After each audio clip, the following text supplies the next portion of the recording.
Iran Israel যুদ্ধে দুবাইয়ে নিহত প্রবাসী বাংলাদেশি আহমেদ আলীর মরদেহ দেশে পৌঁছেছে। সোমবার সকালে হযরত শাহজালাল আন্তর্জাতিক বিমানবন্দরে তার মরদেহ বহনকারী ফ্লাইটটি এসে পৌঁছায়। এরপর ঢাকা থেকে সিলেটে পাঠানো হয় আহমেদ আলীর মরদেহ। আইনি প্রক্রিয়া শেষে পরিবারের কাছে মরদেহ হস্তান্তর করা হবে।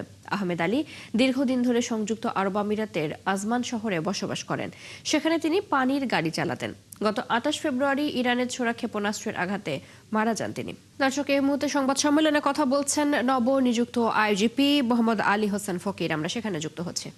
পাশাপাশি শ্রমিক নেতা মালিক বিজিএমই বিকেএমইর সাথে সমন্বয়ের মাধ্যমে সমস্যা সমাধানের প্রয়োজনীয় উদ্যোগ গ্রহণ করা হয়েছে। ইতিমধ্যে গতকাল স্বরাষ্ট্রমন্ত্রী মহোদয়ের নেতৃত্বে স্বরাষ্ট্র মন্ত্রণালয়ে আপনারা সেখানে ছিলেন, আপনারা সেখান থেকেও ব্রিফিং পেয়েছেন। এছাড়া উগ্র মৌলবাদীদের উত্থান রোধে আমাদের সজাগ ও নজরদারি বজায় থাকবে। প্রিয় সাংবাদিক ভাইয়েরা, আমরা বিশ্বাস করি জনগণ রাষ্ট্রের মূল শক্তি, তাই আমরা সবসময় জনগণের পাশে থেকে তাদেরকে সর্বোচ্চ সেবা প্রদানে বদ্ধপরিকর। আপনাদের সুচিন্তিত মতামত পরামর্শকে অগ্রাধিকার দিয়ে একটি দক্ষ, জনবান্ধব, প্রযুক্তি নির্ভর, জবাবদিহিমূলক পুলিশ গঠনে ব্যবস্থা গ্রহণ করা ইতিমধ্যে হয়েছে। আমরা বিশ্বাস করি পারস্পরিক সৌহার্দ্য, সম্প্রীতি, ভ্রাতৃত্ববোধ উজ্জীবিত হয়ে আমরা সকলে একযোগে কাজ করে বাংলাদেশকে উন্নয়ন, সমৃদ্ধির পথে এগিয়ে নিয়ে যেতে সক্ষম হব। বাংলাদেশ পুলিশের আইজিপি হিসাবে দায়িত্ব পালনকালে আমি আপনাদের মাধ্যমে দেশের সম্মানিত নাগরিকগণের আন্তরিক সহযোগিতা কামনা করছি। প্রিয় সাংবাদিকবৃন্দ, বাংলাদেশ পুলিশের সকল ইতিবাচক কার্যক্রম আমরা সবসময় গণমাধ্যমের সার্বিক সহযোগিতা পেয়ে আসছি। আগামীতেও এ ধারা অব্যাহত থাকবে বলে আমার দৃঢ় বিশ্বাস। পবিত্র রমজান মাসে আপনারা কষ্ট করে আমাদের ডাকে সাড়া দিয়ে আজকের এই প্রেস ব্রিফিং এ অংশগ্রহণ করেছেন, ধৈর্য ধরে আমার বক্তব্য শ্রবণ করেছেন। আপনাদের সকলকে আন্তরিক ধন্যবাদ। আমি আপনাদের সকলের সার্বিক মঙ্গল কামনা করছি এবং সকলের জন্য অ্যাডভান্স ঈদ মোবারক জানাচ্ছি। আল্লাহ আমাদের সহায় হোক, আমিন। সংবাদ সম্মেলনে কথা বলছিলেন নবনিযুক্ত আইজিপি মোহাম্মদ আলী হোসেন ফকির। আমরা সেখানে এতক্ষণ যুক্ত ছিলাম। আবারও ফিরে যাচ্ছি মধ্যপ্রাচ্যের সংঘাতের খবর। মধ্যপ্রাচ্য সংঘাতে দুবাইয়ে নিহত প্রবাসী বাংলাদেশি আহমেদ আলীর মরদেহ সিলেটে নিয়ে যাওয়া হয়েছে। এ বিষয়ে আরো জানাতে সেখান থেকে যুক্ত হচ্ছেন আমাদের সহকর্মী দিদার মুহিত। দিদার, মরদেহ হস্তান্তর প্রক্রিয়ার কি খবর আছে আপনার কাছে? এছাড়া তার জানাজা দাফনের বিষয়ে কোনো তথ্য আছে কিনা, সব মিলিয়ে জানাবেন। আলী আহমদের মরদেহ এখনো সিলেটে আসেনি, ঢাকাতে আছে। আমরা ওসমানী আন্তর্জাতিক বিমানবন্দরে এখানে আছি। এখানে প্রবাসী কল্যাণ বৈদেশিক কর্মসংস্থান মন্ত্রী আরিফুল হক চৌধুরী আছেন। আমরা সরাসরি তার কাছে চলে যাচ্ছি, তার সাথে আমরা কথা বলবো যে কটার সময় জানাজা হবে, মরদেহের ব্যাপারে যে কয়টি মরদেহ এসেছে এবং এই ব্যাপারে একটু জানবো। ধন্যবাদ। আমাদের মরদেহ আজকে সকালে 8:20 এসে ঢাকায় পৌঁছবে এবং 11:55 ফ্লাইটে সিলেট বিমানবন্দরে মরদেহ এসে পৌঁছবে এবং তারপরে আমরা এখান থেকে তার গ্রামের বাড়ি বড়লেখাতে নিয়ে যাব এবং তার পরিবার সেখানে সিদ্ধান্ত নেবে কখন তাদের জানাজা হবে। দাফনের ব্যাপারে তাদের পারিবারিক সিদ্ধান্ত, সেজন্য তারা কি সিদ্ধান্ত নিচ্ছেন আমরা পরবর্তীতে জানলে আপনাদেরকে জানিয়ে দেব।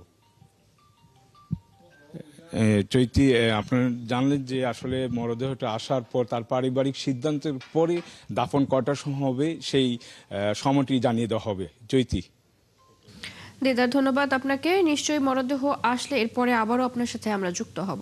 আমাদের সাথে সিলেট থেকে যুক্ত ছিলেন সহকর্মী মুহিত দিদার। মধ্যপ্রাচ্য সংকটে বাংলাদেশে চলছে কৃত্রিম জ্বালানি সংকট। রেশনিং পদ্ধতি ও পাম্পে তেল না থাকার অজুহাতে জ্বালানি তেলের বেচাকেনায় প্রভাব পড়েছে। দীর্ঘ লাইনে থেকে জ্বালানি তেল সংগ্রহ করতে গিয়ে ভোগান্তিতে পড়ছেন ক্রেতারা।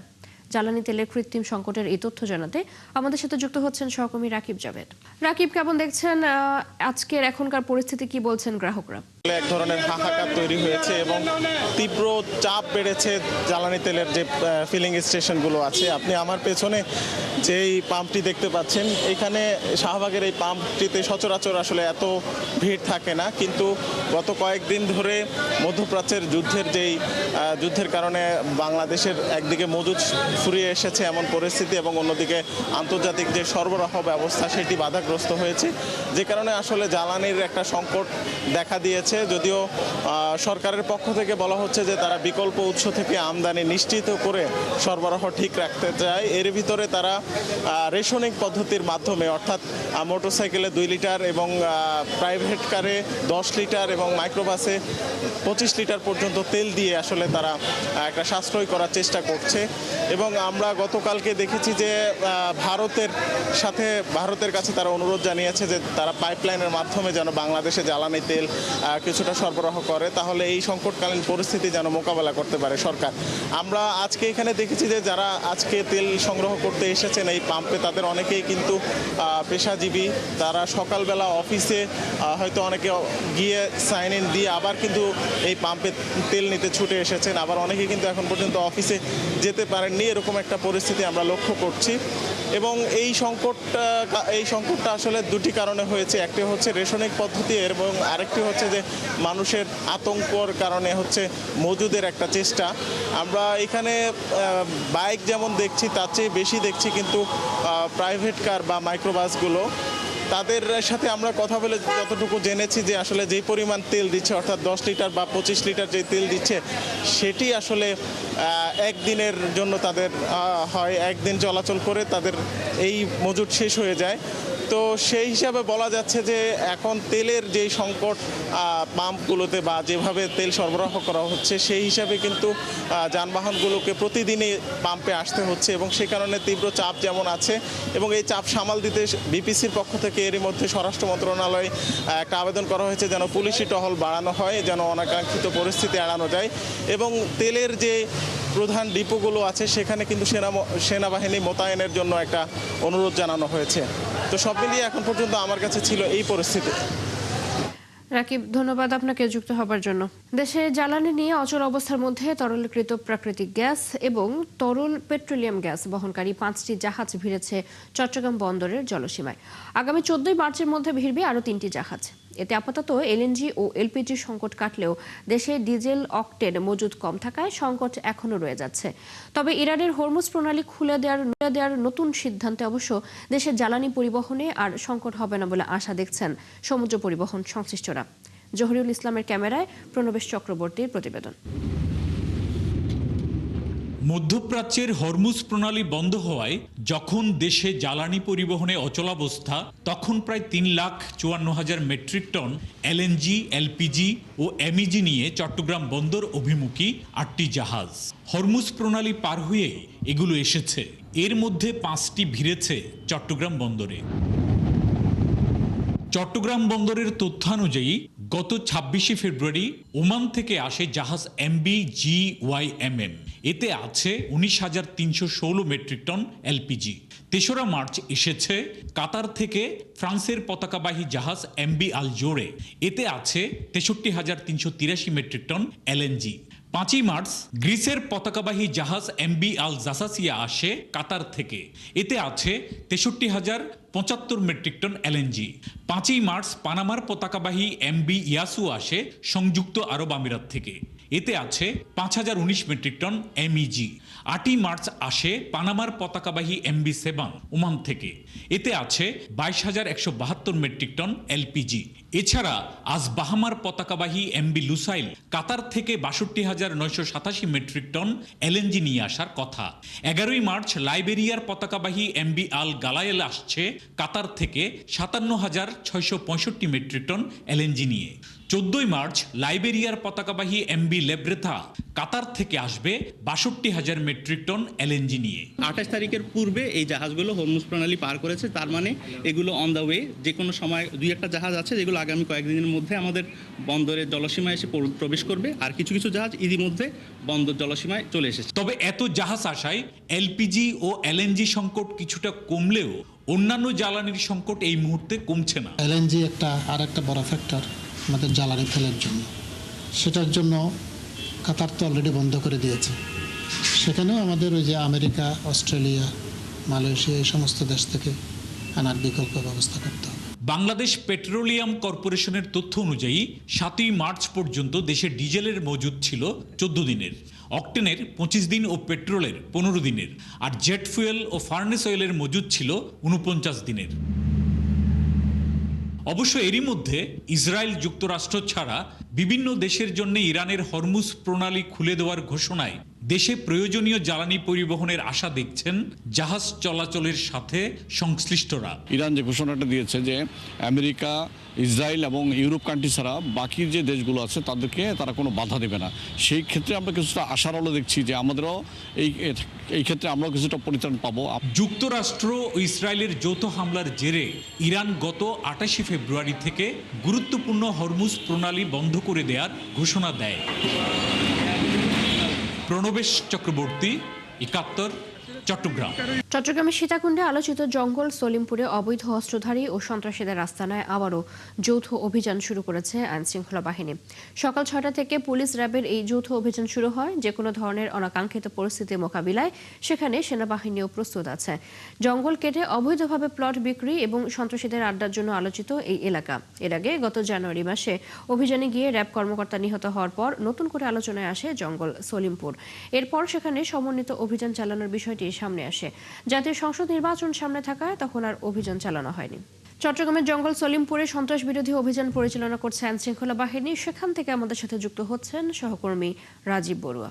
রাজীব, এখনো পর্যন্ত অভিযানের কি তথ্য আছে আপনার কাছে? আইনশৃঙ্খলা বাহিনী এই জঙ্গল সলিমপুরে সুনির্দিষ্ট কি কারণে অভিযান চালাচ্ছে? চৈতি, চট্টগ্রামের সীতাকুণ্ডের জঙ্গল সলিমপুরে এখনো অভিযান চলমান রয়েছে। ভোররাত থেকেই শুরু হওয়া এই অভিযানে প্রায় ৩,০০০ আইনশৃঙ্খলা বাহিনীর সদস্য তারা অংশ নিয়েছেন এবং এখানে এখনো পর্যন্ত যেহেতু অভিযান চলমান, ফলে আমরা আসলে পুরোপুরি তথ্য এখন আসলে জানতে পারিনি।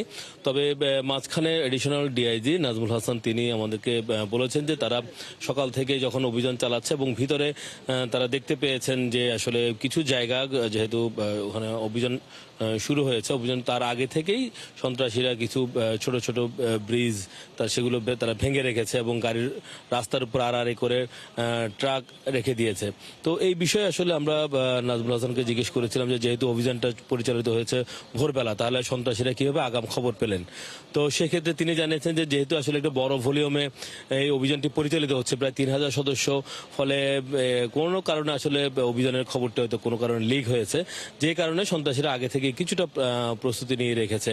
এবং তারপরেও আইনশৃঙ্খলা বাহিনীর সদস্যরা তিনি বলছেন যে আসলে আইনশৃঙ্খলা বাহিনীর সদস্যরা এখানে চারিদিকেই আসলে মূলত অভিযানটি চলছে, যেহেতু এটি একটি পাহাড়ি এলাকা, ৩,০০০ একর জুড়ে এই এলাকাটি এবং এই দুর্গম এলাকাটিতে আসলে বিভিন্ন দিকে যাওয়া আসা করা যায়। ফলে আসলে এখানে সন্ত্রাসীদের ধরতে যারা আইনশৃঙ্খলা বাহিনী সদস্যরা অভিযান চালাচ্ছে তাদের কিছুটা ব্যাক পেতে হচ্ছে, যেহেতু এটি একটি সমতল জায়গা না, পাহাড়ি জায়গা। ফলে এর আগে অনেকদিন ধরে আসলে এখানে এই সন্ত্রাসীর অভয়ারণ্য হিসেবে এটি আছে এবং এর আগেও বেশ কয়েকবার এখানে অভিযান চলেছে। যতবারই অভিযান চালাতে এসছে ততবারই আসলে আইনশৃঙ্খলা বাহিনীর সদস্যদের সাথে সন্ত্রাসীদের আসলে মারামারি হয়েছে, হামলা হয়েছে। এবং গত 19শে জানুয়ারি এখানে যখন র্যাবের কিছু সদস্য অভিযান চালাতে আসে তখন তারা র্যাবের সদস্যের উপর হামলা চালায় এবং 4 জন সদস্য আহত হয়েছে, একজন মারা গেছেন। তো তারপর থেকে মূলত আসলে প্রশাসনের পক্ষ থেকে এখানে একটি বড় ধরনের অভিযান পরিচালনার কথা রয়েছে।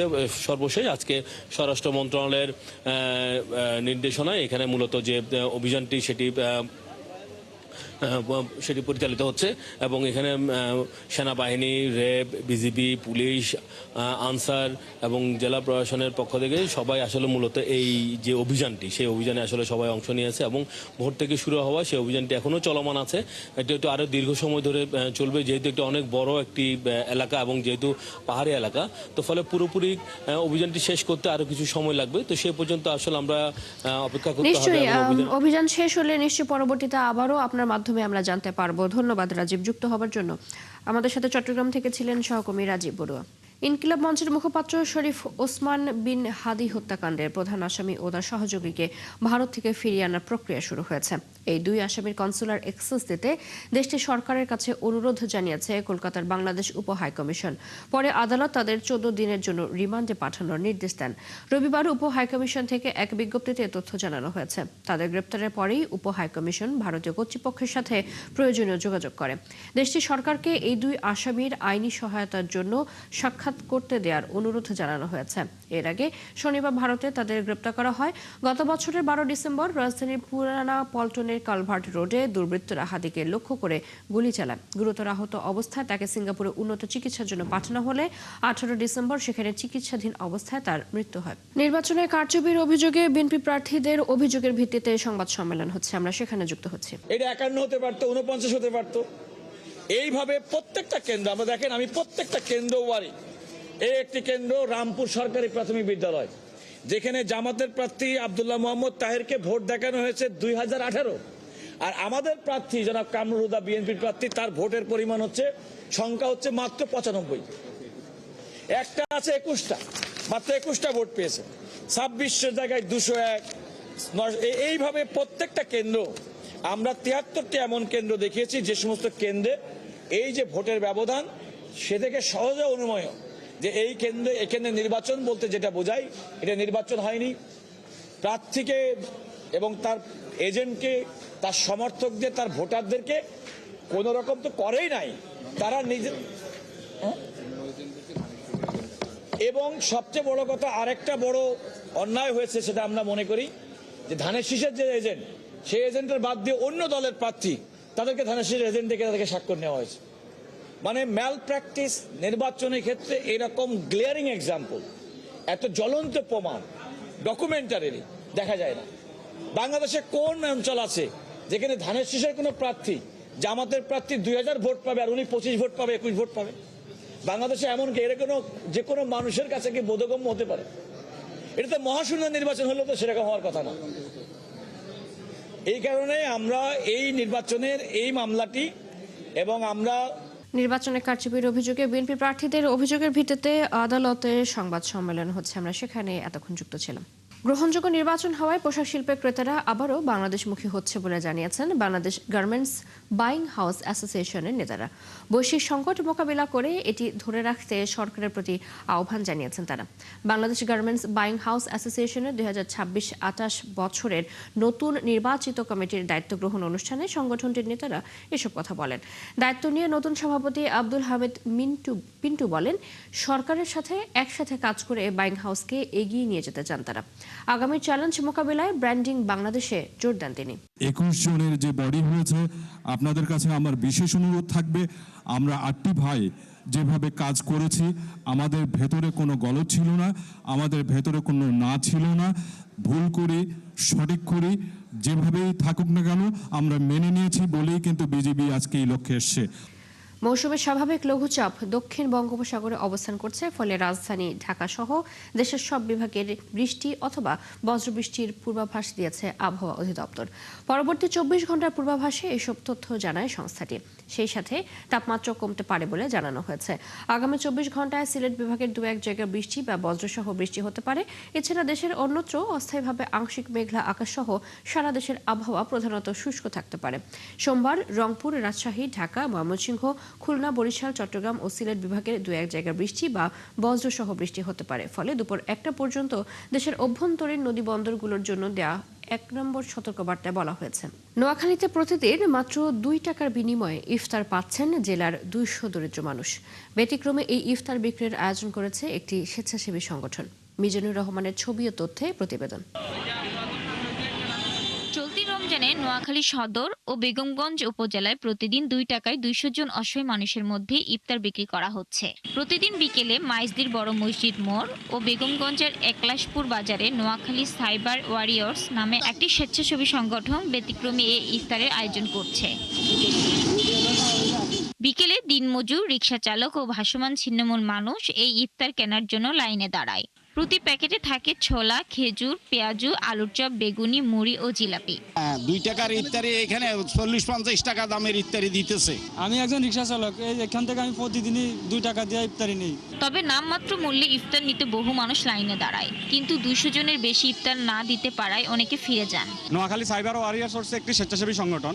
এটা সাইবারের যে বুলিং এবং নারীদের যে হেনস্থা, এটার বিরুদ্ধে সবসময় প্রশাসনের সাথে সহযোগিতা করে। আমরা প্রতিদিন 200 মানুষের ইফতার দিয়ে থাকি। সেই পর থেকে আমরা আমাদের বাজার থেকে শুরু করে ইফতারের প্যাকেজিং শুরু করি। বাজার যে কস্টলি ওগুলো না করে আমরা অল্প নিজেরা তৈরি করে মানুষকে দিতে পারি। অনেক সময় হয় কি মানুষ আসে দাঁড়া যায়, খালি হাতে ফিরে যায়, এই জিনিসটা আসলে আমাদের থেকে খুবই খারাপ লাগে। তো সেই ক্ষেত্রে আমাদের সমাজে বিত্তশালী যারা আছেন তারা যদি আমাদেরকে আরো সহযোগিতা করেন, ইনশাআল্লাহ আমরা আগামী দিনে আরো বেশি মানুষের জন্য অ্যারেঞ্জমেন্ট করব যেন কেউ খালি হাতে না ফিরে। সংগঠনটির প্রতিষ্ঠাতা পরিচালক জানান, সমাজে বিত্তবানরা সহযোগিতা করলে আরো বেশি মানুষ এই কার্যক্রমে যুক্ত হতে পারতেন। আমরা বিগত 4 বছর ধরে আমরা প্রত্যেক দিন 2 টাকা ইফতার দিচ্ছি মানুষকে। আপনারা জানেন বর্তমান বাজারে দ্রব্যমূল্যের যে ঊর্ধ্বগতি রয়েছে, এই দ্রব্যমূল্যের ঊর্ধ্বগতিতে যারা ছিন্নমূল দিন মজুর তারা কিন্তু ইফতার করতে খুবই কষ্ট হয়।